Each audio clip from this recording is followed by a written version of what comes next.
Thank you, Julia. I'd like to welcome everyone to this webinar. We're very pleased to be hosting Denise Dresser this afternoon, who will be commenting on Mexico under AMLO, moving forward or falling apart.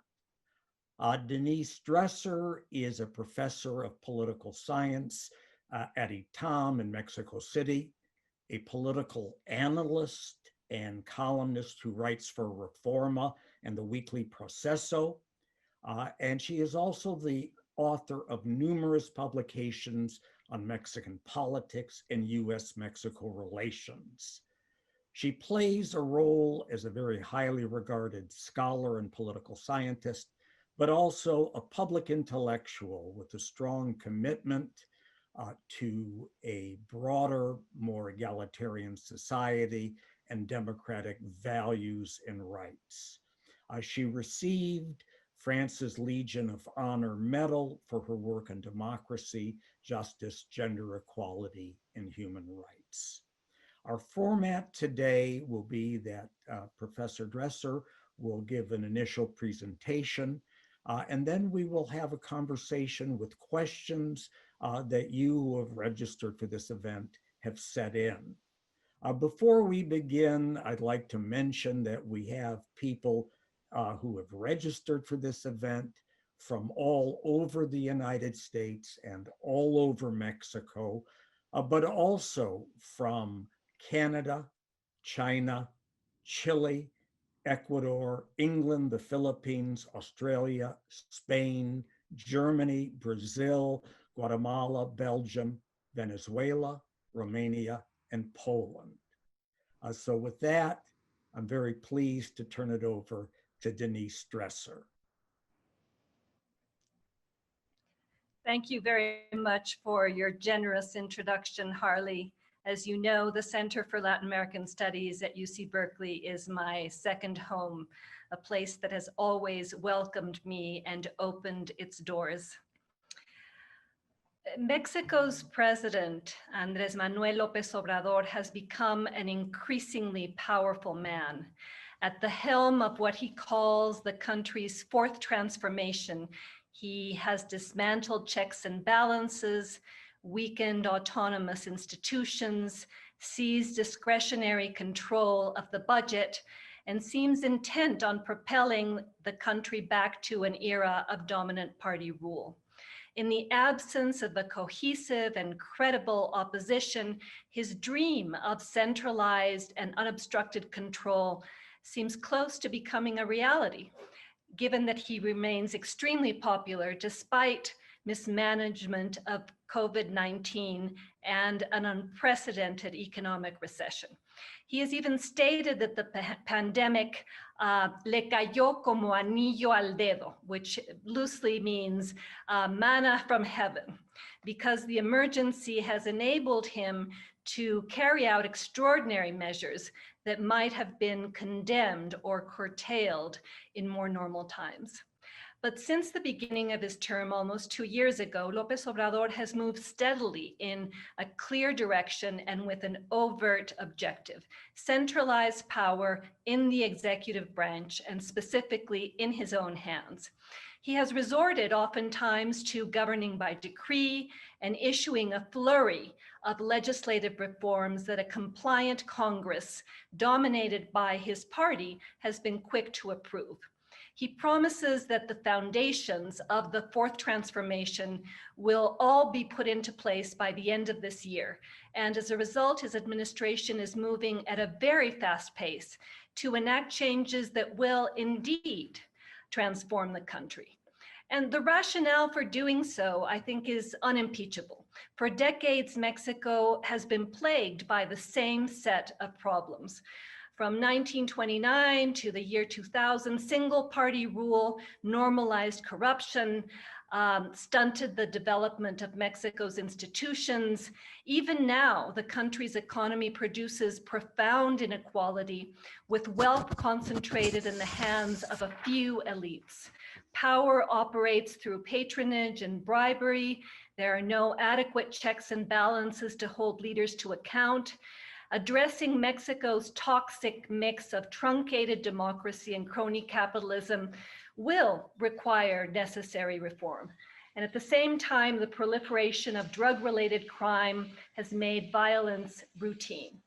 López Obrador's rise to power catalyzed popular anger over what I've diagnosed and frustrated economic expectations, rampant corruption, a homicide rate that has made Mexico into one of the most violent countries in the Western Hemisphere. This assured his triumph. And he won because he was perceived as an authentic opposition leader, an insurgent politician who for years had railed against rapacious elites and a democratic transition that had gone awry. And his desire to shake up the status quo does appeal to a restive population eager for regime change. What that means in practice, however, is becoming increasingly problematic. So far, the president's positions have been contradictory and contentious. Some feel that he is pushing the country back to dominant party rule, increasing presidential power and stoking nationalism, while others hope that his politics will genuinely make the country more inclusive. So today, a polarized Mexico is caught between two forces. Anger with those who govern badly and hope mixed with trepidation about those who were elected. Is Mexico indeed moving forward, or does it face the risk of falling apart? Today, I'm going to talk about the 5 trends that keep me awake at night. Those that distinguish AMLO's first 2 years in office and shape the contours of what is to come. The decisions that he has made and the positions he had assumed are centralizing power and are leading to a mismanagement of the economy and the pandemic, are producing an even more pronounced militarization of Mexico, expanding the ranks of the poor and polarizing what was already a deeply divided and unequal country. My intention is not to make a list, a litany of errors, but rather to alert to changes that may not lead to Mexico moving forward, but rather to Mexico falling apart. Some of the problems I outline are not new, but some of them are becoming worse. Good intentions are not necessarily producing good results. The risks abound, and as an analyst and as a citizen, I believe that I have the intellectual and moral obligation to point them out, as others do as well. So let's start with the centralization of power. An old saying from the presidency of Luis Echeverría back in the 1970s is that in Mexico, not a leaf moves without the president knowing about it. That's how presidentialism worked under past presidents until the country's transition to electoral democracy in the 1990s. Power became more dispersed, incipient checks and balances emerged, some autonomous institutions were created, a highly imperfect and in many ways dysfunctional political system emerged. Now, López Obrador seeks to recreate where we came from, a strong presidency with ample discretionary powers, capable of dominating Congress, influencing the judiciary, determining economic policy, remaking the apparatus of the state in his image, and exercising meta-constitutional powers. His argument is that the return of a Tlatuani is necessary to effect the foundational disruption that he envisions. It is in this context and with this goal in mind that his decision to essentially eviscerate the state should be understood. He says that he is cleaning house, combating corruption, cutting graft, ending privileges, and can only do so if he is in full command of all of the levers of government, including control of the budget. So he has proceeded to essentially dismantle parts of the state. Decree after decree, and in the name of austerity, AMLO, as he is known, is killing the Mexican state, amputating its legs, cutting off its arms, removing its vital organs. Margaret Thatcher and Ronald Reagan, the intellectual forebearers of neoliberalism, would be proud. The fight against the neoliberal model of the past and its legacy has become the justification to eliminate constraints on presidential rule, paradoxically. So López Obrador's anti-statist crusade has affected a broad array of sectors, eliminating swaths of the civil service, protections for journalists and human rights defenders, science and technology, women's and child care programs, among many others. According to the official narrative, resources will be reallocated to combat the pandemic, but there is no evidence so far that that is the case. Rather, funds are being channeled to finance the president's pet infrastructure projects, including the Maya train, and redirected to provide more funding to the Mexican military. In terms of budgetary impact, the cuts will have a minimum effect and seem more politically motivated. As the think tank Mexico Evalúa has reported, the austerity measures decreed by the president amount to only 0.57% of the 622 billion pesos López Obrador has requested to build the Maya train and the refinery of Dos Bocas. The elimination of the trusts in support of science, the famous fideicomisos, amount to only 2 days of Pemex's losses. In other words, the operational, bureaucratic, and supportive capacity of the state is being undermined at a time when more than ever, due to the pandemic, its role should be to intervene and to rescue, not just cut. As my colleague Mario Arriagada has stated, it's not about the government costing the people, it's about the people paying a huge price if they don't have government. And that is what will happen if López Obrador continues to cut in the most neoliberal fashion. Mexico could end up with a government incapable of combating poverty, confronting inequality, promoting growth, protecting basic rights. The fourth transformation could end up leaving a rather destructive legacy in its wake: an unnecessary and expensive train, an unviable airport run by the military, a bankrupt refinery, and a weakened state.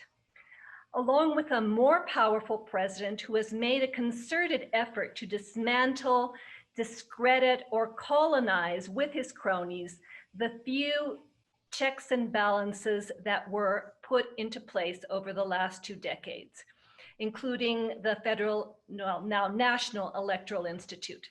Today, Congress obeys. The cabinet has been staffed with yes men or yes women. The opposition is discredited and disorganized.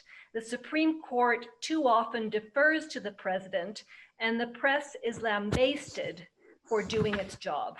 López Obrador is on track to rule supreme, emulating the model that the former ruling party, the PRI, created, and the president seems keen on replicating. Now I'm going to move to what I call the mismanagement of the pandemic.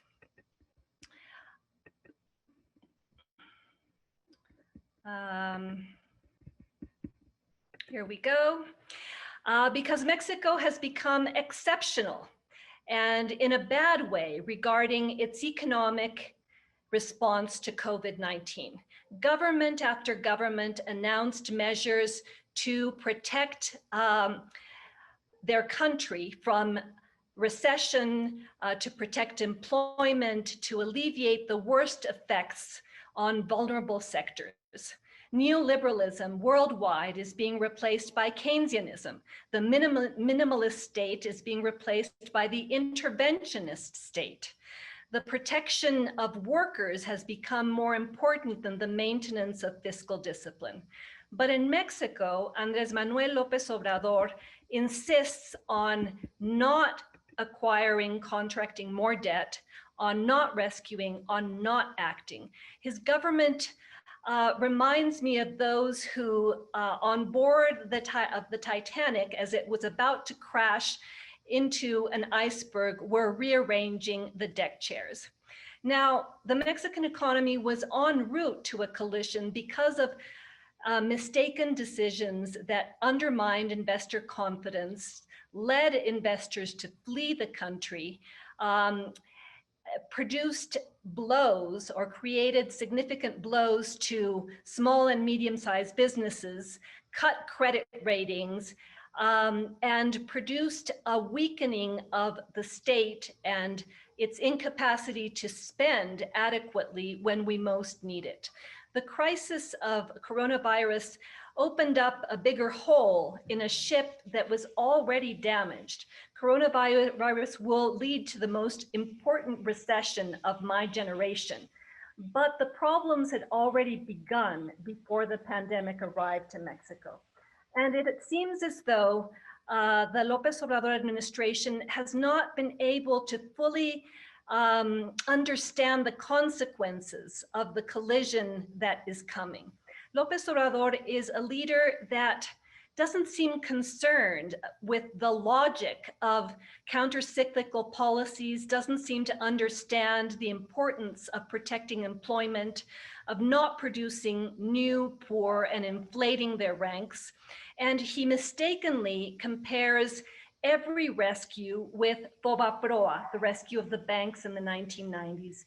And he frequently mistakes neoliberalism for Keynesianism. He compares himself to Roosevelt, who pulled the US out of the Great Depression, when in reality, he's acting more like Herbert Hoover, who provoked it. López Obrador repeats that his strategy is centered on putting the poor first, but he seems almost intent on broadening their ranks because extraordinary measures were required, and López Obrador reiterated minimalist measures because the economic conditions that COVID-19 required necessitated a state that provided people with funds and protection so that they could stay at home during the lockdown. Explicit support was required for the 50% of the population that lives below the poverty line. And the president seems to also not understand that without economic growth, tax revenue will fall. When tax revenue falls, he will have to cut public spending. When he cuts public spending, the crisis will become worse. When the crisis becomes worse, there will be more poor. According to Coneval, an institute that measures the effectiveness of social policy, 10 million people have fallen into extreme poverty over the last 6 months. So López Obrador is trapped in a tragic paradox in which when we most need to broaden the reach of the state, he wants to downsize it. Instead of offering more generosity, he's offering more austerity. Instead of more transfers, he's offering more cuts. And instead of more spending for health that should have been contemplated in the budget for 2021 and is not there, there will be more resources for refineries and for the military. And because his government decided to not fight COVID in an aggressive fashion, he now faces a battle on two fronts, on the health front and on the economy front. Over 88,000 Mexicans have died, and this is an undercount. We should probably multiply that number by 3. There are over 1 million people from the formal economy who have lost their jobs, devastated families, thousands of small and medium-sized businesses that have faced bankruptcy. And the government seems to have lost not only control of the pandemic, but control of the narrative. And at the helm is a president whose advice in the midst of the pandemic seems more akin to a yoga instructor than of a leader in the worst debacle of our times. So we've reached this point due to a combination of errors and omissions, what was done and what wasn't done. And I think that the responsibility falls largely on the shoulders of a president who did not want to grasp the gravity of the pandemic and has sought to minimize its effects. He wanted to continue touring the country as a candidate, eating in fondas in small restaurants, kissing children, on a permanent campaign. Mexico would be saved by the little stamps that he presented in his morning press conference of Detente Jesús that had the figure of Jesus on them. Mexicans would be protected if they weren't corrupt, if they belonged to a nuclear family. Mexico wouldn't resort to science or evidence or the example of other countries. And because of that, there were no resources or instructions to react in a timely fashion. A closely supervised lockdown was not enacted. Money was not directed towards the emergency purchase of protective equipment for members of the health sector. Hospitals were not reconverted in a timely fashion either. And Mexico did have time to prepare because COVID didn't arrive until March. And this government decided not to prepare, either because López Obrador didn't want to spend money on the pandemic or didn't want to educate himself or didn't want to change the general direction of the fourth transformation. So instead of a well-executed, well-thought-out, well-designed plan, Mexico has had a federal government fighting with state governments over what to do. We have had health officials like La Novia de Mexico, Mexico's sweetheart, the Undersecretary of Health, Hugo López-Gatell, giving confusing explanations and not taking a strong stance on the obligatory use of face masks. We've had a president who in the midst of the pandemic uses the daily platform of his conference to lambaste and criticize his opponents instead of unifying the country. We have had spikes of contagion that have come and gone without no explanation, undercounts of people who have died, recognized only when the international press produces investigative reports on the issue. We have had a government that has forced the poor to go out into the streets in order to gain the living because the government did not provide them with resources to stay at home. And at an international level, we've seen that there's a consensus that in order to reopen safely and to deal with the pandemic, you need three conditions: the capacity to test, the capacity to contact trace, and the capacity to isolate those who have been infected. In other words, you need to find out where the contagion is and stop it. And regrettably, Mexico did not plan for this and reopened its economy without having that capacity. So we are now in a precarious situation where the government has tried to push forward a narrative of everything is under control when it is clearly not under control. And as a result, what we're going to see, I think, are cycles of reopening, contagion, closing, reopening, contagion, closing.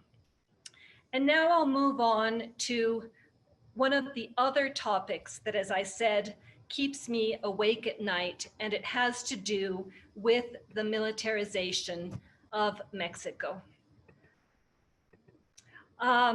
Because the military now has become omnipresent. It is in charge of public security, in defiance of the Constitution, by the way. Armed forces in Mexico are now building airports, controlling the border, controlling ports, distributing social benefits, carrying out businesses, stopping migrants, taking on the role of the police, taking advantage of their own fideicomisos, and becoming the beneficiaries of larger and larger percentages of the public budget, which they use and exercise in a completely opaque and discretionary fashion. López Obrador inherited a military with a lot of power, and he has amplified that power. Today, the armed forces are a pillar of the fourth transformation. They are good because the president says that they are part of the pueblo bueno, the good people. But the detention recently of the former Secretary of Defense, General Cienfuegos, has broken the myth of the uncorruptibility of the Mexican military. And it is highly unlikely that Cienfuegos was the only rotten apple. López Obrador, like his predecessors, closed his eyes in the face of a history of impunity that has corroded Mexico's military for decades. He, just like Felipe Calderón and like Enrique Peña Nieto, ignored what we have known since the arrest of General Gutiérrez Rebollo over 25 years ago. The armed forces are not immune to corruption.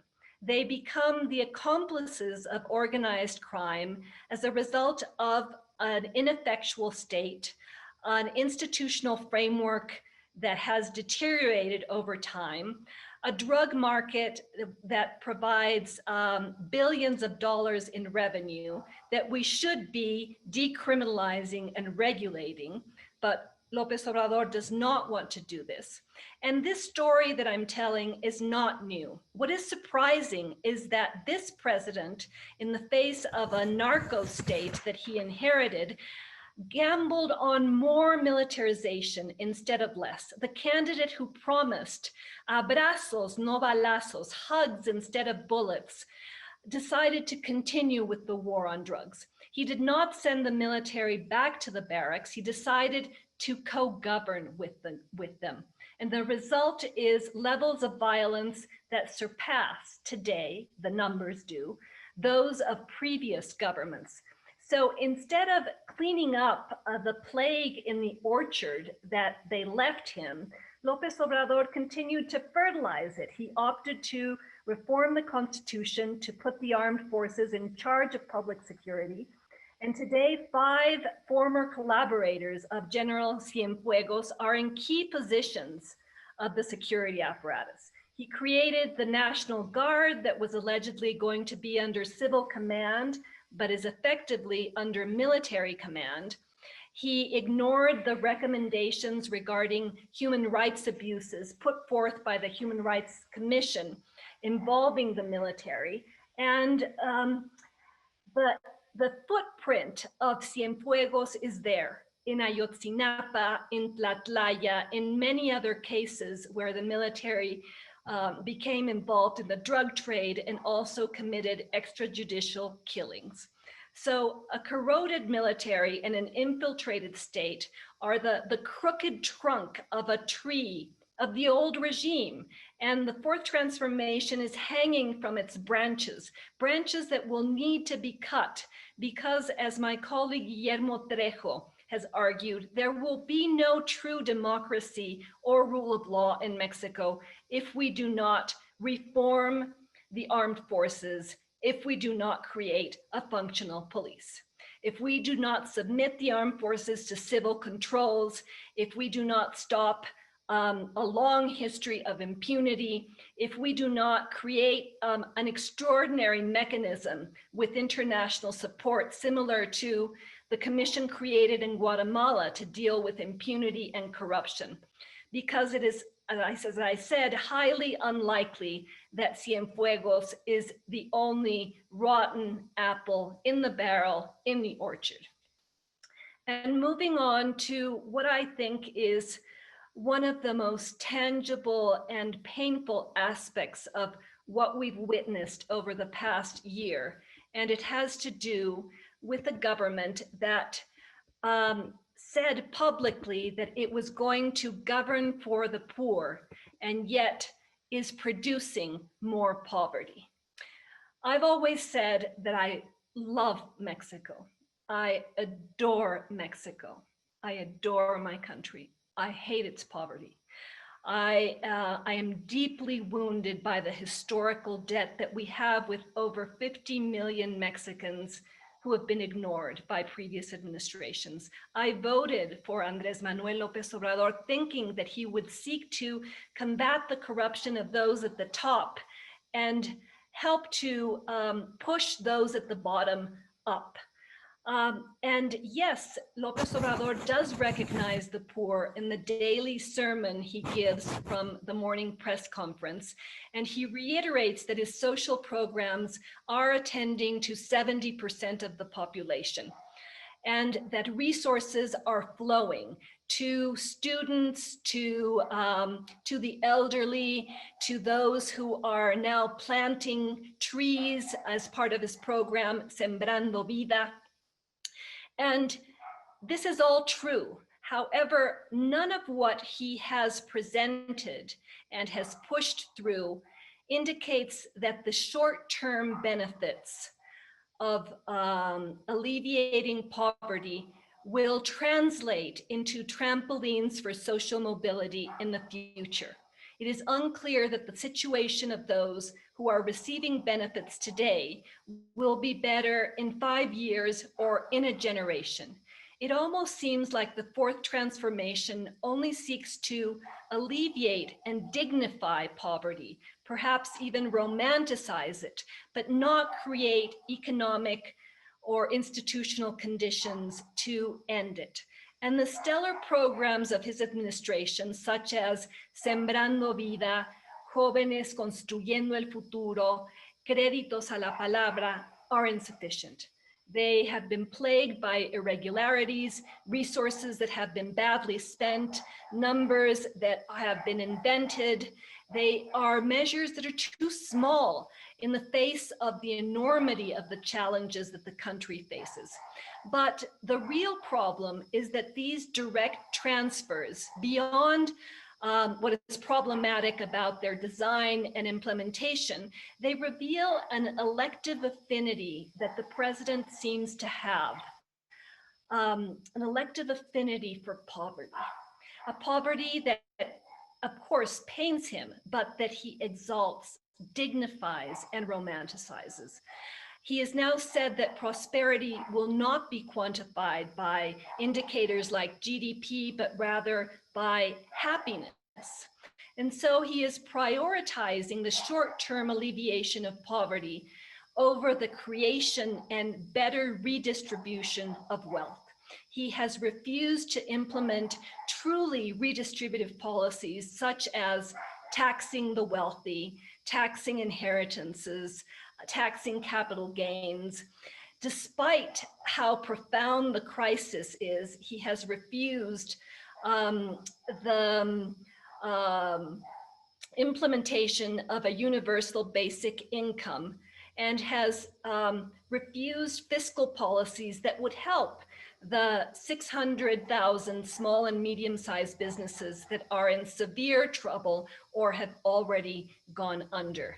For the new poor, there is no correction of the root. There is catechism and conformity, abnegation, and pauperization. And it's become even more difficult to discuss and debate these programs and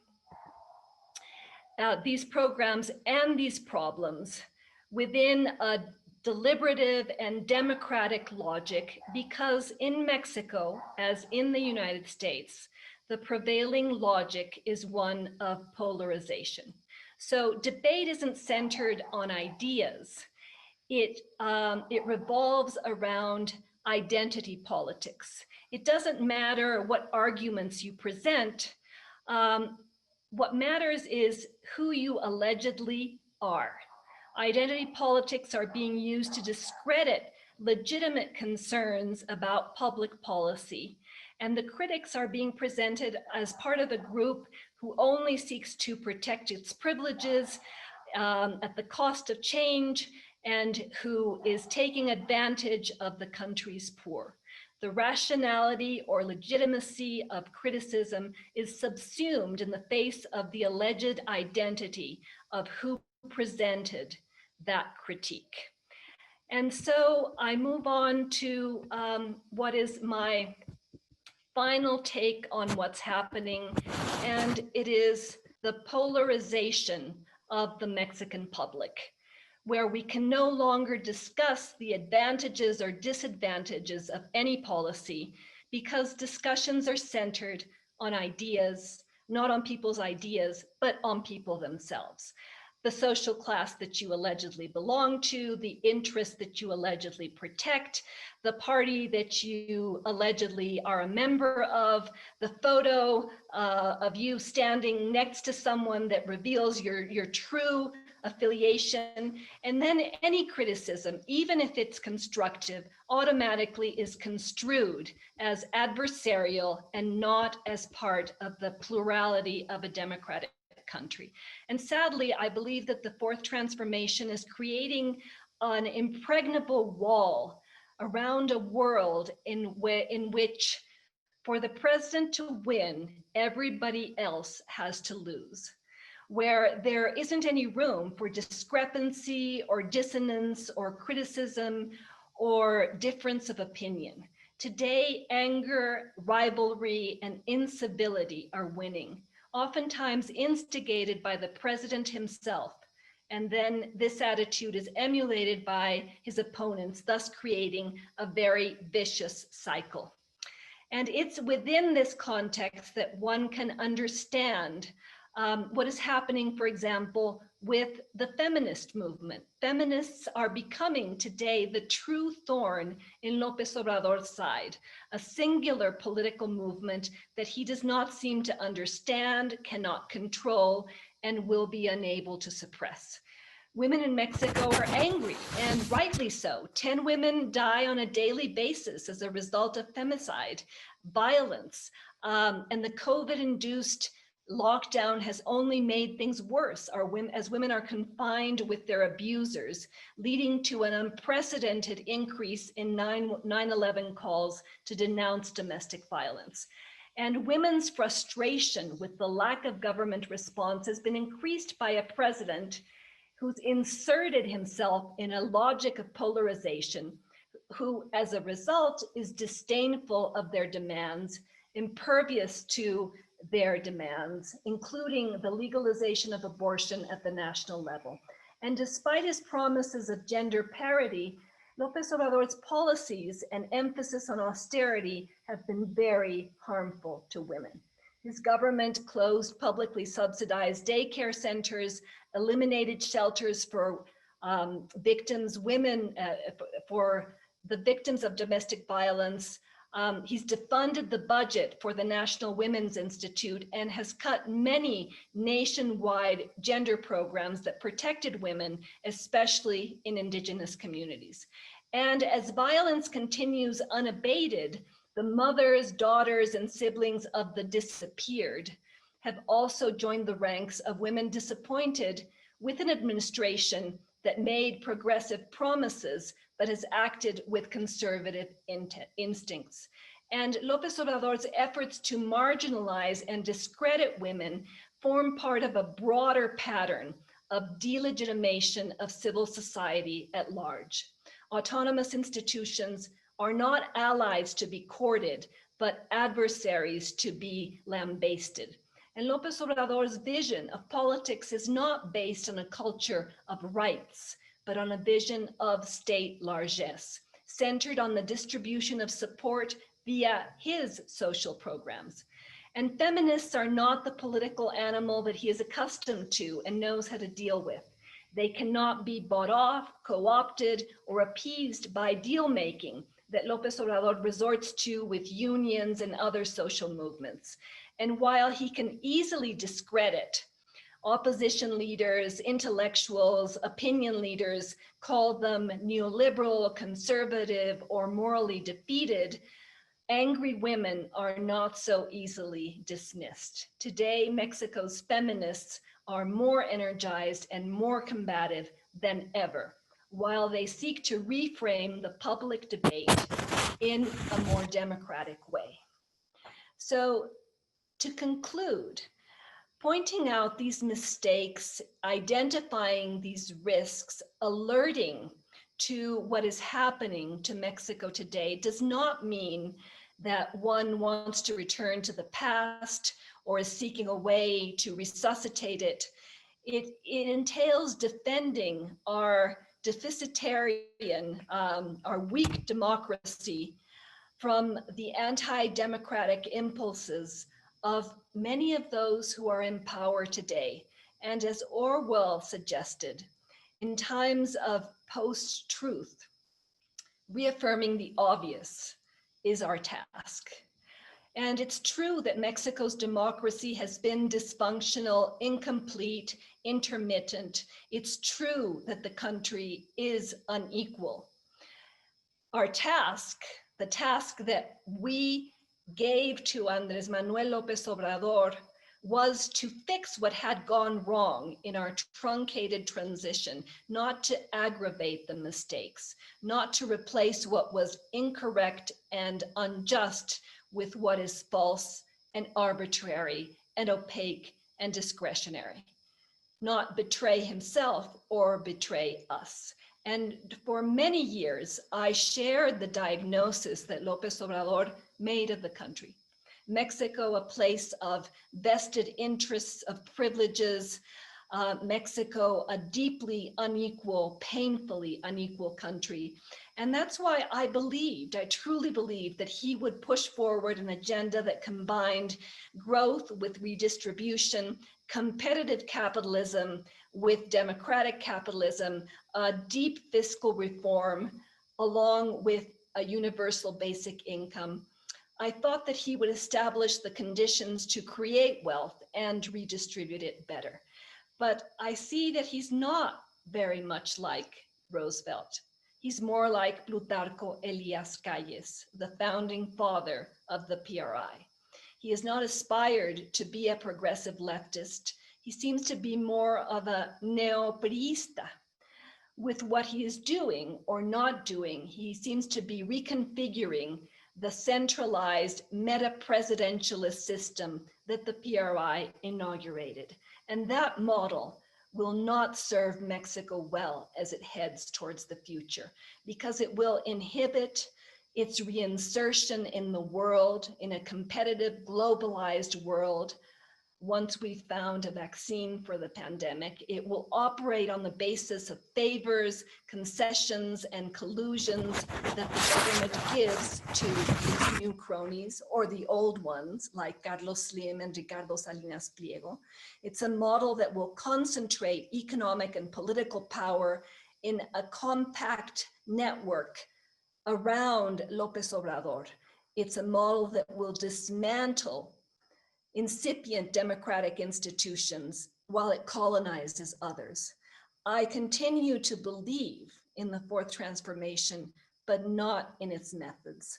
And yes, coronavirus has fallen like anillo al dedo to López Obrador, but for many citizens and Democrats, it has become an albatross.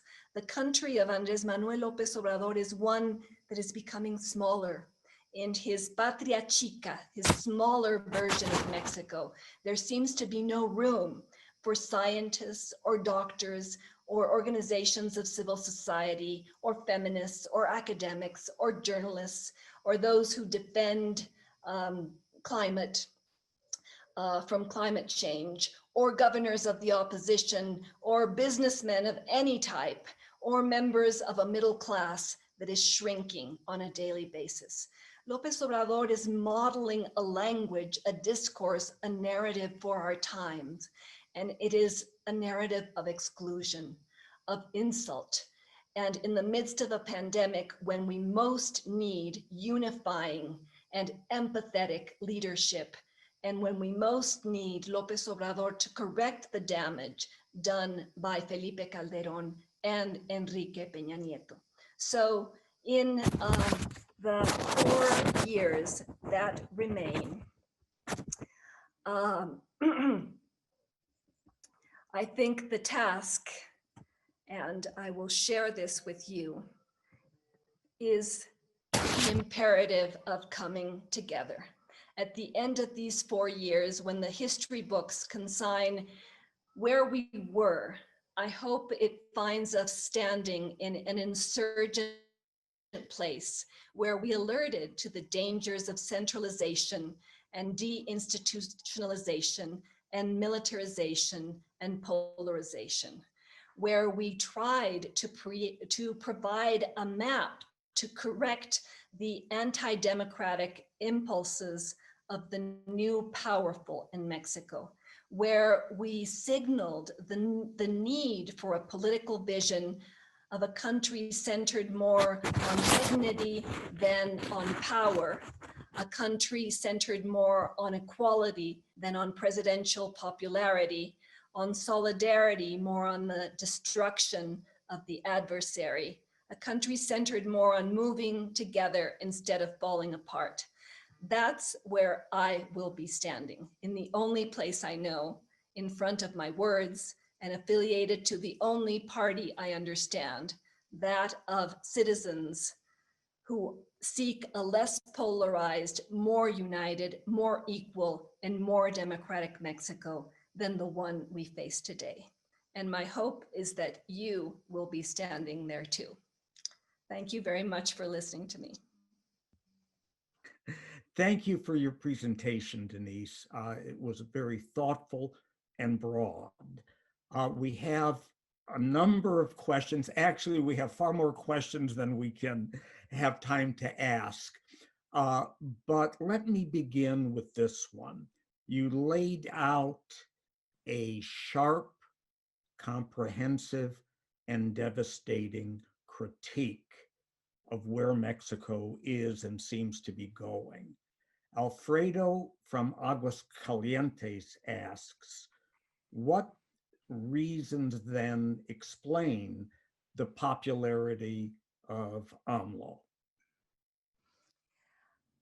I wrote a column where I reflected upon this, and I called the column The Great Dignifier, El Gran Dignificador, because for many Mexicans, the president is one of them. He represents a broad segment of the population, the people who feel that they've never been taken into account, their voices haven't been heard. Every morning when every Mexican wakes up, the president is already there at 7 a.m. leading a morning press conference, sending out the message that I am working for you. And by doing so, he dignifies the claims of many who have filled the ranks of the dispossessed. They feel that this is their president. So he gives them a dignity that past techno-bureaucrats never provided. Also, he is a great weaver of narratives and of stories. And he has created a narrative that is essentially bipolar. It is black and white. His government represents honesty, austerity, humility, values versus the neoliberal corruption of the past. And he can insert every problem that emerges in the midst of that narrative. It's simple, it is repetitive, it is easily understandable, and it is a narrative for which the opposition has no way of responding without admitting the mistakes it made. The National Action Party and the PRI governed Mexico very badly. They were corrupt administrations, they militarized the country, they took advantage of the poor or ignored them, they governed for the elites, they allowed rampant privileges for those at the very top of the pyramid. So every time the president skewers any of his predecessors, he rallies Mexico around him, and there is no alternative. Now, I'd also be careful when analyzing the president's popularity versus the efficacy of his government or the way in which his government is actually rated. Because one thing is popularity, and that I think reflects the genuine esteem and love that many people have for López Obrador.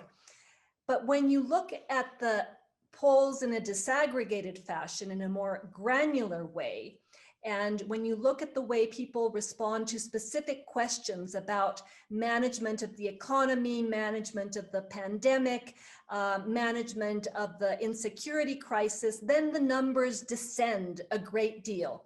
So we may end up in a peculiar situation where at the end of his term, López Obrador remains by many beloved president with high approval ratings, but his government does not. Thank you. I'm going to combine two questions on a related theme here. The first is from Michael in Berkeley, and he asks, AMLO has done a lot to support Trump's draconian immigration policies. What is AMLO's position on further wall building by the United States? And the second question is anonymous from Berkeley, which is, if there is a Biden administration post November 3rd, what might that administration do to reach out to Mexico that moves things in a positive direction for both countries? Yes, thank you for the questions, both of them very good. And I'm glad they touch on an aspect that I did not cover in my already too lengthy exposition. And I apologize for coughing. I do not have COVID, or I believe I don't have it. I've just been speaking a lot today because I rehearsed this talk, given that it's the first time I've ever used slides, and I am technically quite incompetent. So thanks for bearing with me. Responding to your questions. López Obrador established a very good working relationship with Donald Trump, because I believe that Trump is the only person that Andrés Manuel López Obrador actually fears. And therefore, he has been very willing to accommodate and to appease the US president. And we've seen this from the very beginning of his administration. You know, long gone is the López Obrador who wrote that book, Oye Trump, in which he decried Trump for his xenophobic, anti-Mexican stances. Instead, López Obrador from the very beginning has basically kowtowed to Donald Trump in every way. Mexico de facto has become a third safe country. Mexico has been forced to accept the return of immigrants who are deported while their asylum claims are being processed, and that could take years, thereby creating an immigration and humanitarian crisis on the border, very well reported by the New York Times last week. And he has also kowtowed to Trump on the use of Mexico's National Guard to prevent Central American immigrants from crossing through Mexico and detaining them at the border with Guatemala. So that's just an example of the many ways in which López Obrador has chosen to collaborate with Trump instead of confront him. And I'd say that his visit to Washington and his standing side by side with Trump in the Rose Garden and saying that Trump had been respectful to Mexicans and was a great leader, just like Abraham Lincoln, excuse me, had to do it, form part of that narrative. How he will respond to further wall building, well, there's not much time left to figure out whether that's going to be the case or not, because the US election is next week. If Trump wins again, I don't see much in López Obrador's policies changing. I think the policies of appeasement, collaboration, and general coordination with Trump and doing whatever Trump demands will continue in place. Now, if Biden wins, I think a very different scenario emerges for Mexico and for U.S. Mexico relations. To begin with, Biden has explicitly stated that he will move away from the immigration policies of the Trump administration.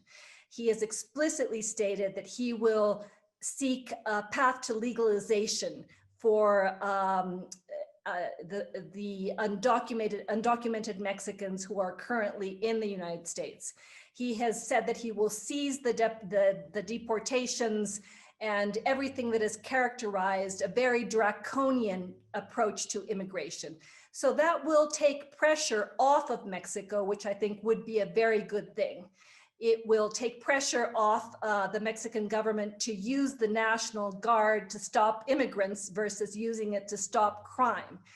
I think that Biden would be much more involved in the implementation of the new treaty, the TEMEC, and especially regarding the labor provisions that the Democrats pushed for and they incorporated in order to approve the treaty. And this entails a series of conditions that would actually benefit the Mexican working class, Mexican labor as a whole, and that includes independent unions, true representation, higher wages, et cetera, that Mexican companies have been reluctant to enact, and a Biden presidency would probably push on that. One area that would be uncomfortable for López Obrador in a Biden presidency is that I also think that Biden would be more interventionist on issues that he cares about in Mexico regarding freedom of the press, regarding freedom of expression, regarding rule of law, and regarding Mexico moving away from its contractual obligations on energy and other areas that were negotiated as part of the trade agreement. So I think a Biden presidency entails some benefits for Mexico and other areas that will prove to be, as I said, uncomfortable to López Obrador, who has managed to maintain Trump at a distance in terms of how he operates within the domestic arena. The next question touches on something you just mentioned a moment ago. It's from Eliana, and it is, what is the state of investigative journalism in Mexico post-AMLO, and how does it differ or not from investigative journalism under Enrique Peña Nieto?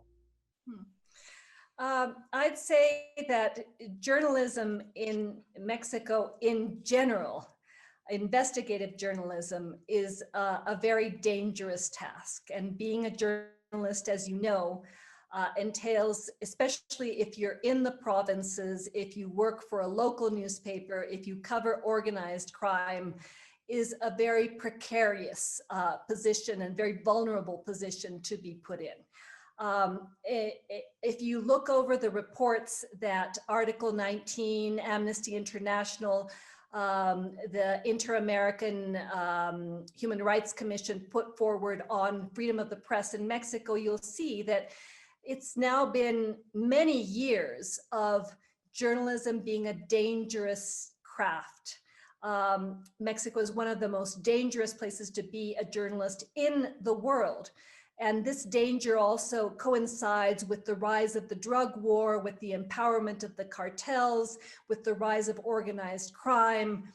And Enrique Peña Nieto did very little to protect journalists.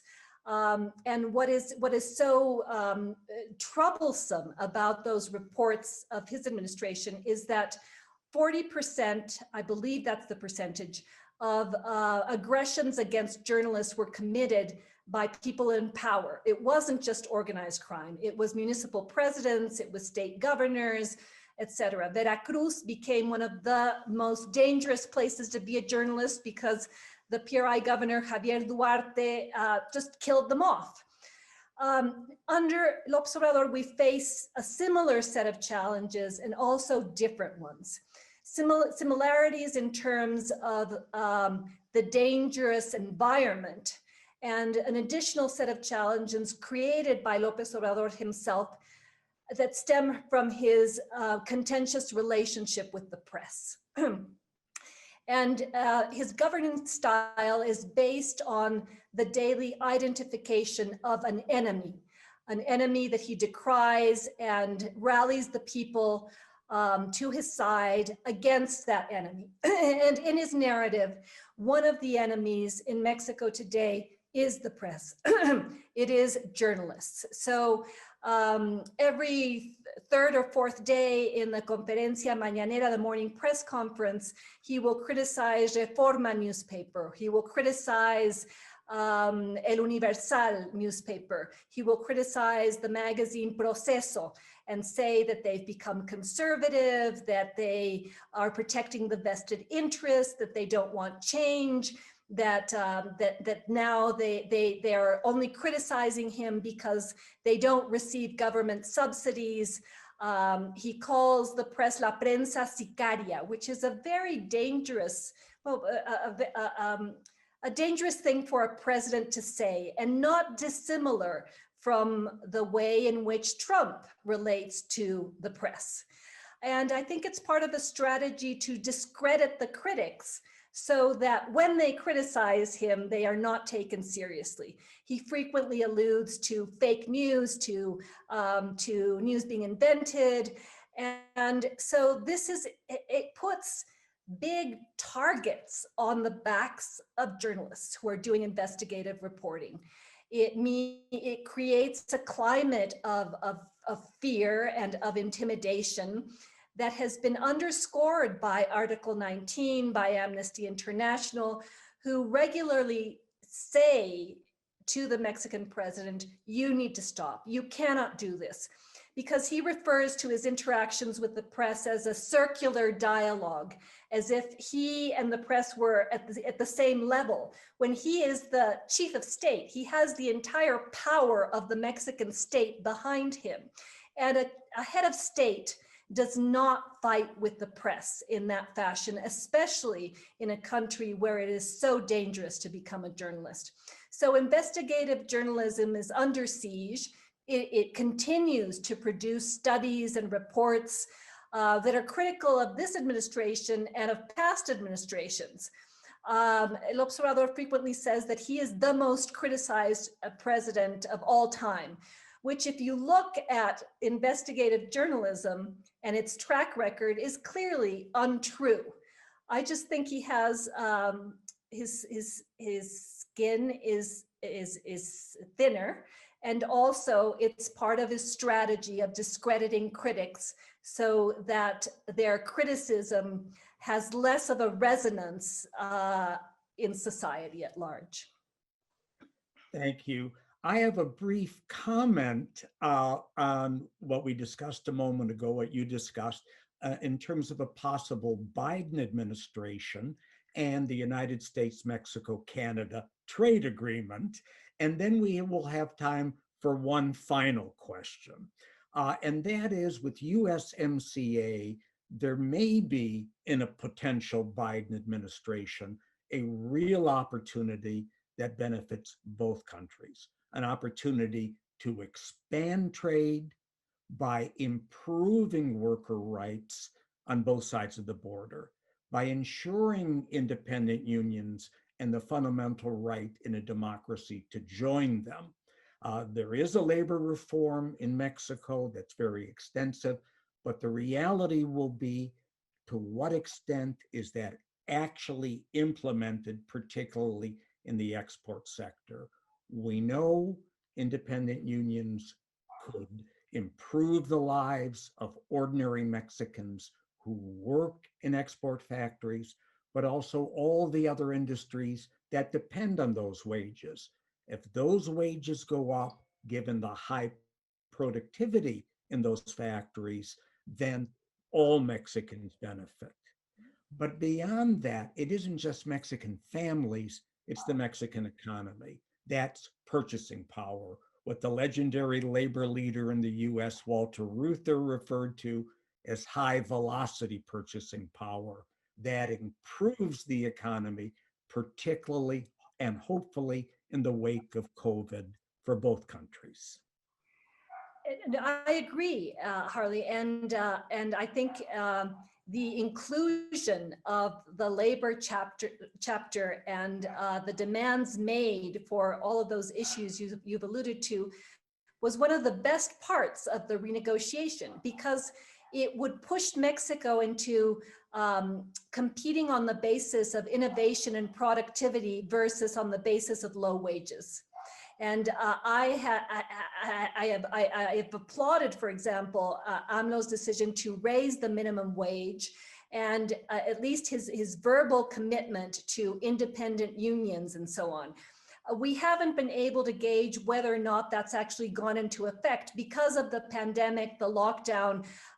It's not clear what's happening in the manufacturing sector yet, but I do believe that a Biden presidency might open up an opportunity for a new redefined version of North America, which never truly worked. It worked in terms of manufacturing and exports, but not in terms of other key areas where I think trilateral collaboration, such as climate change, for example, health issues, border management, immigration, et cetera, clearly requires further collaboration. And especially now, given the role that China is playing, and the fact that American companies may feel more reluctant to continue investing in China, Mexico has a huge window of opportunity to present itself as a base for companies, as long as it doesn't stray from its commitments to the North American region stipulated in the treaty, as long as it doesn't continue to send mixed messages about investment and about rule of law issues, because that is dampening interest in Mexico. And the trade agreement was actually signed to make Mexico part of a North American region and to separate it from the ongoing crises of Latin America. So if we could think collectively about ways in which the post-pandemic era deepens North American integration, I think out of what has been a year of suffering and devastation, there might be a bright spot on the horizon, Harley. Thank you. I would agree with that very much. We have a choice between suppressed wages and a broadly shared prosperity that crosses borders. With that, let me get to our last question, which is actually something we haven't really touched on. And this is from Amalia in Mexico City. Regarding clean energy, what are the next possible steps to acknowledge the ongoing projects or contracts? In other words, what about climate change right now?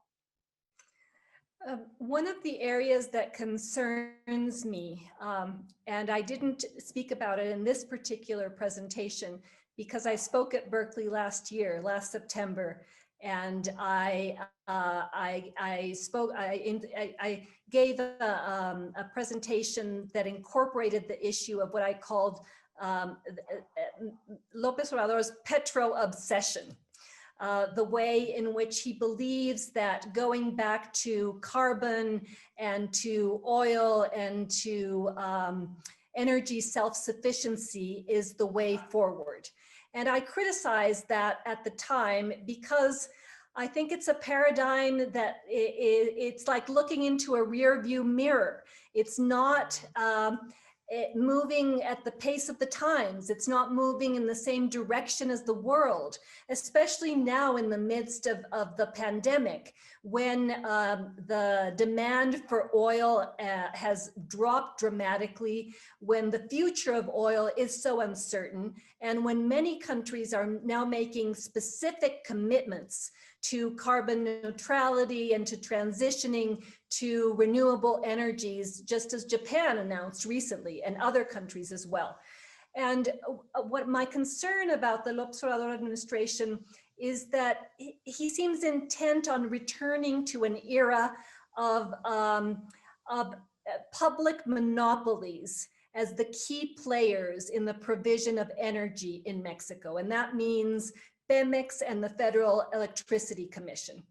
And in order to keep them going, on the one hand, he has to devote an increasing amount of resources, of state resources, to try and save Pemex from itself, which I believe is a waste of money. It's like burning money, because at this point, Pemex, without private investment, and I'm not in any way, shape, or form suggesting privatization. I am making the argument that a company like Pemex needs foreign investment, well-regulated, robustly regulated, in order to explore deep shore oil that is I'm searching for the words, deep shore exploration. In other words, oil that is oil that is not readily available, and that Pemex doesn't have the technology to pursue.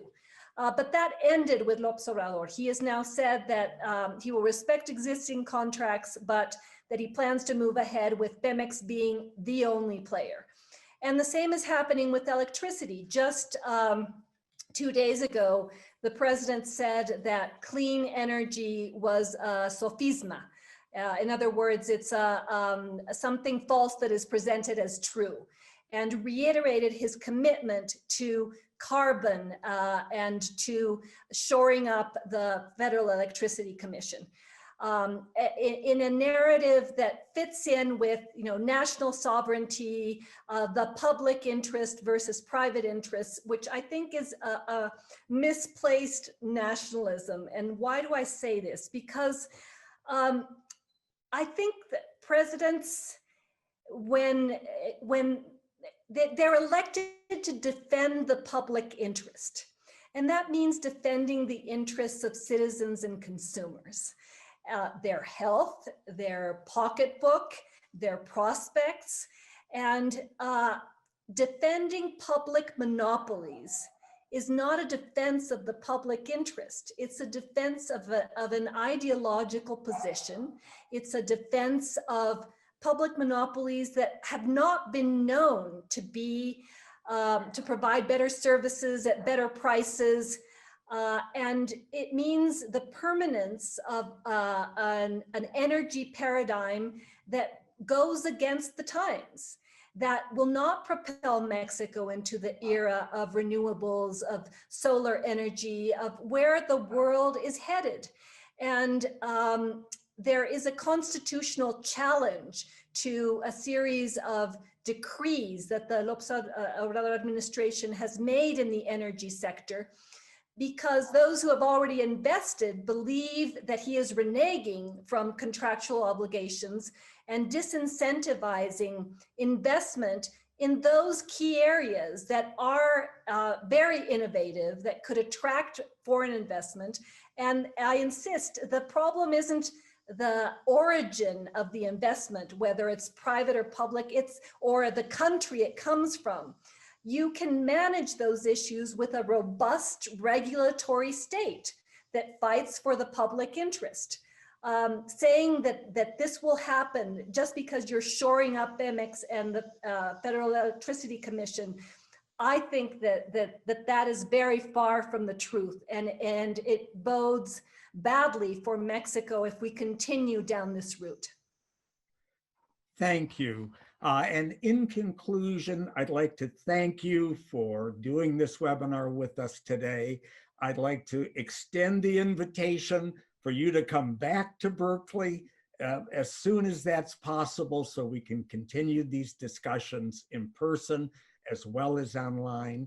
And I'd like to thank everyone at the Center for Latin American Studies for putting this together this afternoon, and in particular, our rather exceptional interpreter, Anna, who does much more at the center, but has really played a vital role into simultaneous translation into Spanish this time.